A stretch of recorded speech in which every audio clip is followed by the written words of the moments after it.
So Cameron does pretty good job.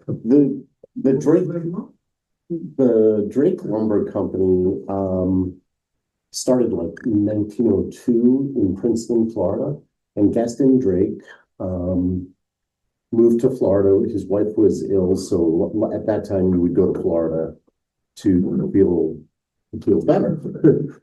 And so Gaston Drake would hunt. This is south of Miami in the Dade County pine rockland forests. And he had the idea that there's a lot of giant trees here. And what he was looking at was Dade County pine. And Dade County pine is not a separate species. The Dade County pine grows in a different way because it grows on the top of rocks. Underneath the soil, the topsoil, there's limestone, and this goes throughout all throughout Florida. And so the roots grow in very little soil and grow very slowly. And so the wood, this is Dade County pine. I got this from a lumber company that specializes in reclaimed wood. This is about 100, he said about 150 years old. I don't know, but you can see it's very hard, and it's not necessarily, like I said, it's not a separate species, but because it grew in that way, it grows very hard. Yeah, it's kind of heavy. You can tell the weight. Yeah, and so Gaston Drake had the idea to create a lumber company, and he began to do this, and he connected with Henry Flagler, who was running the Florida East Coast Railway, and Flagler was pushing down, and at that time, I think he was down to West Palm Beach, and so he said, can you continue down? So he continued down to Miami, and then went to Princeton, so he could switch the lumber company. And this is the Princeton Freight House. Yeah, so this is the Princeton Freight House. And I wired it with lighting. Thank you, David. I've been doing that clinic. Got something out of that clinic. I got a lot out of that clinic. And so I don't have the skills to scratch build a station yet. So I went ahead and bought a Walther station, and sort of the long-term plan is to get everything in with kits and so on, and develop my skills. And then eventually what I would do is I have the plans, I would scratch build it when I feel like I can. Some of the features are that it has I have photos of these pilings, which are concrete, and the side ones were wood. I have no idea why. So I made these out of foam and painted them. What else? The lighting, those are David's gooseneck lights. And then I have a photo of the steam donkey.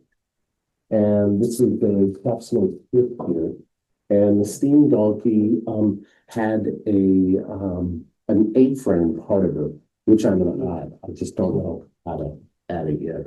So I'm kind of figuring that out. But I have a great photo of guys out in the pine rocklands with the steam donkey cranked up, smoke going everywhere. It was pretty amazing. So what would they use the steam donkey for? They would use it to pull the logs out to get it to the railroad track. A drag line. Drag line. Yeah. And I knew nothing about steam donkeys. I didn't even know what a steam donkey was. So I bought a book In Search of Steam Donkeys. And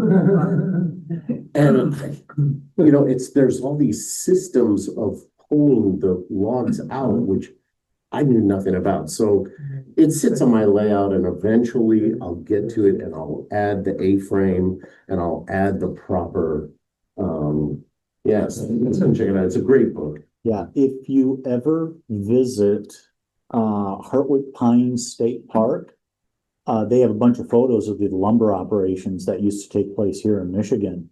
And that same drag line steam donkey type mechanism, if I remember correctly, they actually have one. They have at least photos of one, and I think they actually have a mock-up of one. But yeah, these days, I mean, you don't even think of it that way because it's just a winch, right? You tie a winch to a tree and you run the line out in the forest and drag the log out of the woods. And I know that, for like, compact tractors and such, you can get one that goes on the back of your tractor. It's powered by the PTO on the tractor. Yep. To pull logs out of the woods and such. So, I mean, the principle is still around. It's just back then, the only thing they had for power out in the middle of nowhere was the steam engine. Yeah. So, good news is they had all the wood in the world to heat it and keep it burning. You know. So Gaston Drake ran the company till I think 1930, and then he had pretty much cleared the pine rocklands, and so he moved up to West Palm Beach and started and was clearing land up there. Some of the features of the station is that it's the flagler yellow, which is really common. Flagler painted all his buildings yellow.